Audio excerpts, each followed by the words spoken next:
মানুষের কথা নয়। আপনাকে এই পথে ফিরে আসতেই হবে। বগুড়া বাড়ি, বগুড়া শহর খুব সুন্দর সাজানো, মেয়ে দিয়ে ঘেরা, আর আপনার স্ত্রী নির্দ্বিধায় বাজারে যায়, ভ্যানিটি ব্যাগ হাতে করে। কা পুরুষ? ঘৃণিত পুরুষ। লজ্জা হয় না আপনার? হায়া হয় না আপনার? কিসের পুরুষ আপনি? আমাদের স্ত্রী যদি ওই ভ্যানে উঠে, রিক্সায় উঠে, ওর যদি একটু সাথে গায়ের সাথে একটু লেগে যায়, তাহলে অজ্ঞান হয়ে যাবে। ইন্না লিল্লাহি ওয়া ইন্না ইলাইহি। আর আপনার স্ত্রী সারাদিন ধাক্কা খায় বাজারে গিয়ে, তা আপনার লজ্জা হয় না? বাজার যাবে কেন? কা পুরুষ?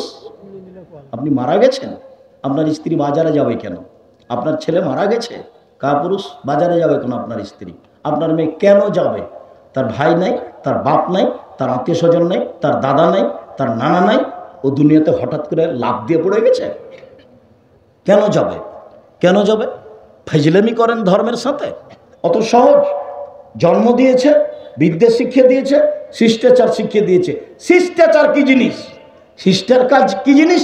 পতিতালয়ের মেয়ের মতো করে সাজগোজ করে, ঠোঁটে আসকারা মাস্কারা দিয়ে, এইভাবে চক্ষু সাজিয়ে, এইভাবে ভুরু পেন তুলে, ভ্যানিটি ব্যাগ হাতে করে বগুড়া বাজারে ঘুরে, আর আপনি লজ্জা করেন না? হজ করেন, ফাজলামি করেন ধর্মের সামনে? আপনি সৎ বাপ, আপনি সৎ বাপ, আপনি ঘৃণিত বাপ। আপনাকে আমি ঘৃণা করি। তুলে রাখেন এসব তাহাজ্জুদ। 3 শ্রেণীর মানুষ জান্নাতে যাবে না। 1, নিয়মিত নেশাদার দ্রব্য পান করে যে। 2, রাজরাত মিনান নিসায়ে, পুরুষের বেশধারী নারী, যারা পুরুষের জুতা স্যান্ডেল পরে, যারা পুরুষের শার্ট প্যান্ট পরে, যারা পুরুষের পোশাক পরে, যারা গেঞ্জি গায়ে দিয়ে চলে, যারা স্কিন পায়জামা পরে, যারা শার্ট গায়ে দেয়, তারা জান্নাতে যাবে না। ওইসব মহিলা তাহাজ্জুদ পড়লেও হবে না, হজ করলেও হবে না। আর একজন আপনি দায়ুস, যে তার বাড়িতে বেহায়ের সুযোগ দিয়েছে, সেই হলো দায়ুস। সত্য হতে শিখেন। যেই মুহাম্মদ সাল্লাল্লাহু আলাইহি সাল্লাম সবচেয়ে ভদ্র, সবচেয়ে নম্র, স্ত্রীকে মারতে নিষেধ করলেন, বললেন পৃথিবীর মানুষ স্ত্রীর সাথে ভালো আচরণ করো, মারবা না। সেই নবী বলছেন যে লাঠি দিয়ে বউ ঠিক করো। 5 বার একই কথা বলেছেন, 5 বার বলেছেন লাঠিটা ঝুলিয়ে রাখো। আমার কথা নয়, বলেছেন পরিবার থেকে লাঠি উঠিয়ে নিও না, সময় লাগতে পারে। আমি তো এগুলো বলিনি, এগুলো মুহাম্মদ সাল্লাল্লাহু আলাইহি ওয়াসাল্লাম বলেছেন।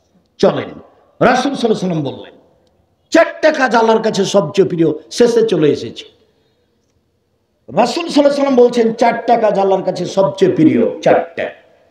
1, কাতরাতু দুমুইন মিন খাসিয়াতিল্লাহ, আল্লাহর ভয়ে 1 ফোঁটা চোখের পানি। এইটা আল্লাহর কাছে যত প্রিয়, পৃথিবীর কোনো কিছু আল্লাহর কাছে তত প্রিয় নয়।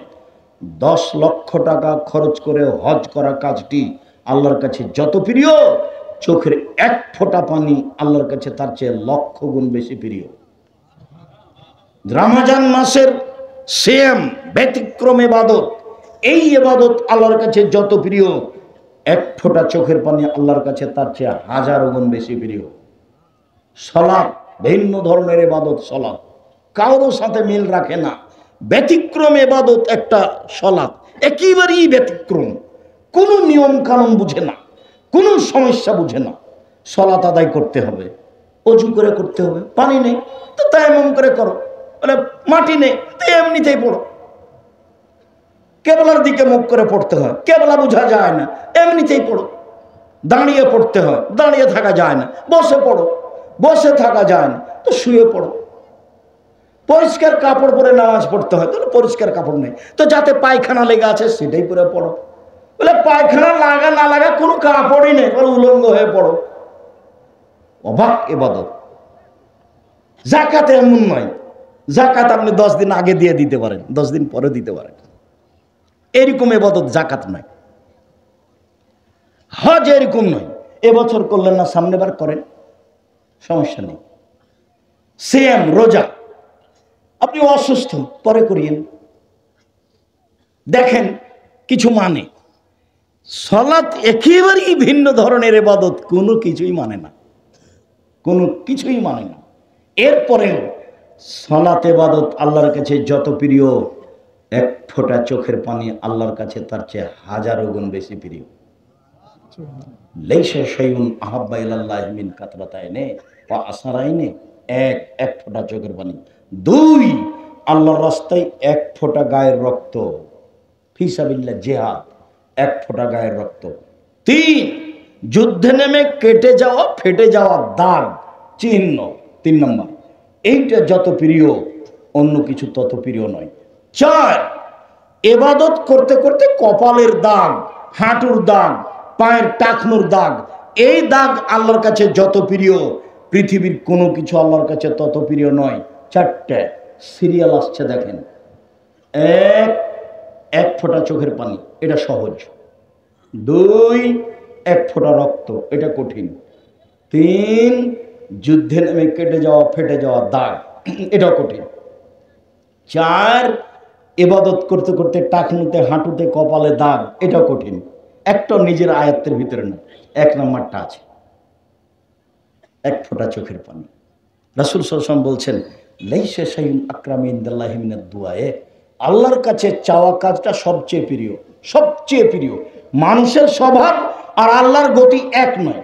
এইটা কোলার বাড়িতে ধনী মানুষ, আমার ছেলের হাত ভেঙে গেছে, আমি বললাম ভাইজান আমার ছেলের হঠাৎ করে হাত ভেঙে গেছে, ভাইজান আমাকে 10,000 টাকা কর্জ দেন। তো এখন তো টাকা নাই রে, আচ্ছা দেখি একটু পরে আয়। আপনি তো খুব ভালো মানুষ, সবাইকে দেন, আমি আসছি। তখন 10,000 টাকা দিয়েছে বিকালে। পরের দিন আবার গেছি, 10,000 টাকা দিবেন ভাইজান, এরকমভাবে আর একটা ঘটনা ঘটে গেছে। তোর জন্য কি টাকা বানায় নাকি? এটা হলো মানুষের স্বভাব। আর আল্লাহর গতিবিধি হলো যতবার বলবেন তত খুশি। আমাকে একটা ভ্যানের ব্যবস্থা করে দেন, ঠিক আছে ভালো। আমাকে বগুড়া শহরে একটু জমির ব্যবস্থা করে দাও, আচ্ছা ঠিক আছে ভালো। 10 বার বলেন, 100 বার বলেন, 100 বার বলেন, যত বলবেন তত খুশি, যত বলবেন তত খুশি। বলবেন না তখন অসন্তুষ্ট।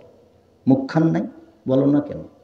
মানলাম ইয়াসারিল্লাহ ইয়ারজাবালাই, যে চায় না তার উপরে রাগান্বিত হয়, যে চায় না তারপরে রাগান্বিত হয়। মুখখান নাই, একটু বলতে পারো না যে আল্লাহ আমাকে দাও? হাতখান উঠিয়ে বলতে পারো না যে আল্লাহ আমাকে দাও? মুখখান তো এই জন্য দিয়েছি, হাতখান তো এই জন্য দিয়েছি, বলো আমাকে, বলো না কেন? না বললে অসন্তুষ্ট, বললেই খুশি। মানুষের স্বভাব। পরের দিন যদি যান তাহলে কি বলবে? এটা টাকসার আছে নাকি তোর জন্য টাকা বানায়? আর এখানে যত বলবেন তত খুশি, যত বলবেন তত খুশি।